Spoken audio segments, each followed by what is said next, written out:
Well, Broncos country, what is going on, man? Happy Victory Monday to all of you. Hope you guys are enjoying this Monday, the start of your week. Always nice to start the work week with another Broncos victory. I don't care how ugly it was. I don't want to hear none of y'all haters. We'll take whatever we can get at this point. Some that you feel like you should win, you lose. And sometimes the ones that you feel like you should lose, you win. Even though I never really felt like we were out of the game against the Jets, but we'll get to that. Guys, what do the Broncos need to do to help Bo Nix excel and take his play to the next level? Because we're waiting for that moment where you're like, aha, we felt like there was a lot to build off of, and after the Tampa Bay win, and then obviously the Jets game was just an ugly game, weather-wise for everybody. But what do we got to do? We'll get into it. If it's your first time on the video, guys, appreciate you.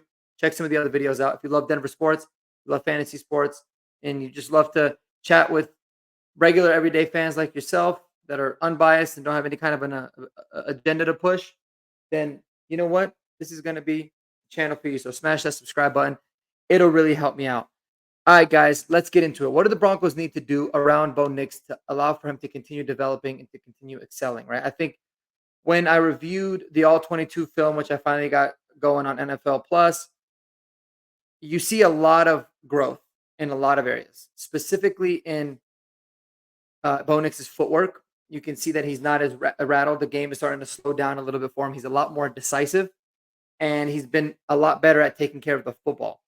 What he's still missing on here and there is he does have some times in the game where it seems like he has too many moments where he's stagnant for a long period of time, and his accuracy can still get a little bit better. Now he had probably his greatest throw of the season, ironically, in a awful weather game against the Jets last week, but just really continue to see him build in that rhythm.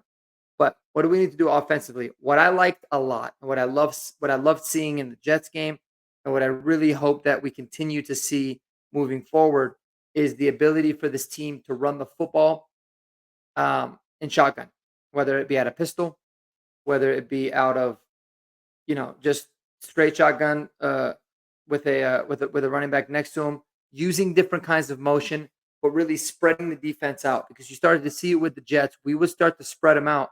Those boxes got a little bit lighter, and let me tell you guys, the offensive line was absolutely dominating the entire game, specifically that second half against the Jets. It was you go back and watch it, and I'm going to do a review on that hopefully in the next day or so to after I get all this software stuff working. I mean, unbelievable. Every single run play, it seemed like in the second half, the offensive line was just shooting off their blocks. Uh, had their man, 2 to 3 yards down the field before the running back even got the ball. It was really a thing of beauty. They did an amazing job overall running the football.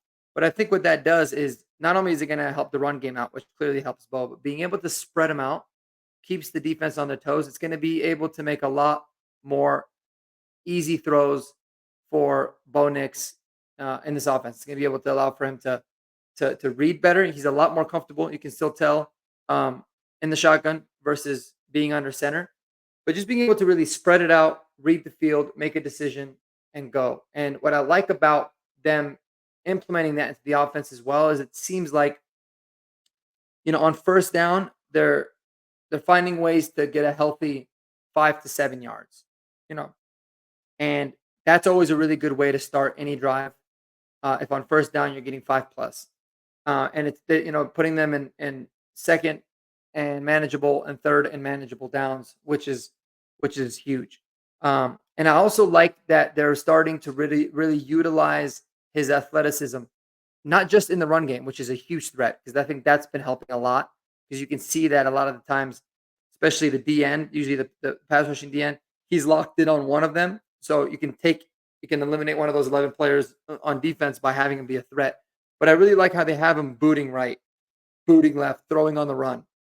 One of his other better throws and completions in the Jets game was one where he just immediately starts booting right, throws it across the Sutton for about like a 16-yard gain across the middle. Just nice and a way to get the defense moving and the defense thinking. And I think really that, like I said, that seems to open up a lot of rhythm. What I've noticed too, and I'm sure you've noticed as fans, the Broncos offense gets a ton of 3 and outs, right? It's been happening all year. But it seems like in every game so far, we've had one of those drives that was 11, 12 plays, 70 yards, ends in a touchdown, takes 5 to 7 minutes off the clock. It happens in every game. And so you can see that they're starting to build on that. They're even better, ironically, against the 3 and outs over the last couple of weeks. But just being able to find that rhythm has been helpful, and the penalties, or the decreased amount of penalties additionally for the offensive line has been helpful, because it hasn't had this team starting, first and 20, first and 15, second and 15, like we've seen a lot early in the year. So just find a way to get ahead of the chains. First and second down, I think, are going to be imperative for this team moving forward. Um, but the good news here, guys, is not only are we back to 500, we're 2-2. It's basically a 13 game season. Essentially, if you want to talk playoffs, which I've never said anything about the channel that I'm expecting it, but if you want to talk playoffs, you got to think, okay, of the next 13 games, can we win 8 of them? You know, can we go 8-5? Can we go 7-6? Right? It's not too much to ask. It's not like you're asking this team to win, 11 out of 13 games, but it's helpful. We put ourselves in a good position, and like I said, I think that we're ascending. Additionally, I think that this team needs to figure out a way to get Bo Nix a safety blanket, right? Whether that be Troutman, whether that be Greg Dulcich, whether it be Devon Vele, if they would actually activate him and put him in the slot, whoever it might be, because defenses are going to continue to do whatever they can to blanket Sutton and force other guys to make plays.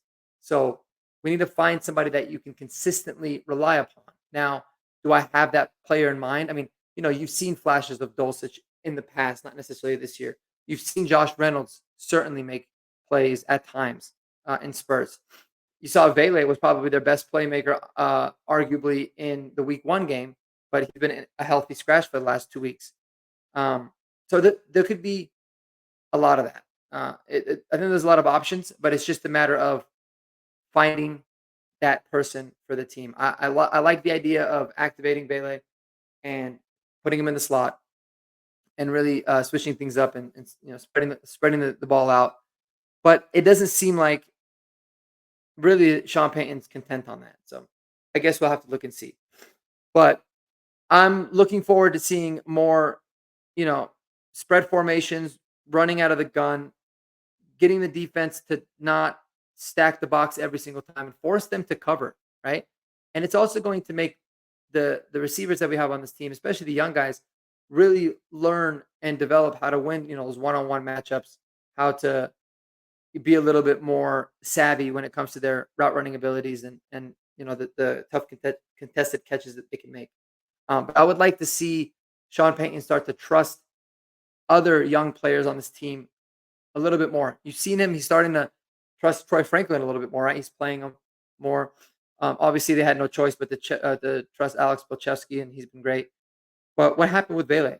What did he do wrong in Week 1 that forced them to make him a healthy scratch for the last 2 weeks? I know he got that rib injury, so he missed the Pittsburgh game. But the last 2 weeks he was healthy, and it was a healthy scratch. And I'm just curious about that. And I know it's directly resulted to little Jordan Humphrey being active, but still, I don't really understand why that is. I thought that for what he showed in the first game, which was an ugly offensive game, I think he looked really good. 8 targets, 8 catches. So unleash Vele, man. Free Devon. All right. Free Devon Vele. I'd like to see more of that. But let's keep up with this run game. Great things to see there. And a couple notes. So I'm guessing Tyler Bidet will hear the news. Thankfully, thank God he's safe and he's good and he's healthy, and it wasn't as serious as it looked. But I'd be shocked if he doesn't go on IR, season-ending IR. They should do that for the betterment of the player. But at minimum, he'll be out, in my opinion, 4 games. I don't know that for sure. This week is also the week where the practice window can open up for Damari Mathis. So Damari Mathis will have a chance to come back to practice. They have 21 days since they activate him. to be able to do that. So he can technically remain on IR for the next 3 weeks. If they activate Mathis and they put Bidet on IR, obviously that would wash out. But I think there's gonna be a little bit of roster gymnastics to see exactly what it is they want to do. Do they want to elevate somebody this week or for the next couple weeks? Because although it's always nice to have talented depth corners like Damari Mathis, we definitely don't need him right now. So it'll be interesting to see. So just keep an eye out on that. Guys, let me know what y'all think in the comments below about what the Broncos offensively need to do to help Bo Nix and this offense take it to another level. And we're not even talking about what the Detroit Lions did tonight level. We're talking about just being better. It's about being better every single week. So where does that start? Appreciate you guys. Remember to spend time with the people that you love most. Go Broncos, baby. We are 2-0. A mile high salute, everybody. And until next time, y'all peace out.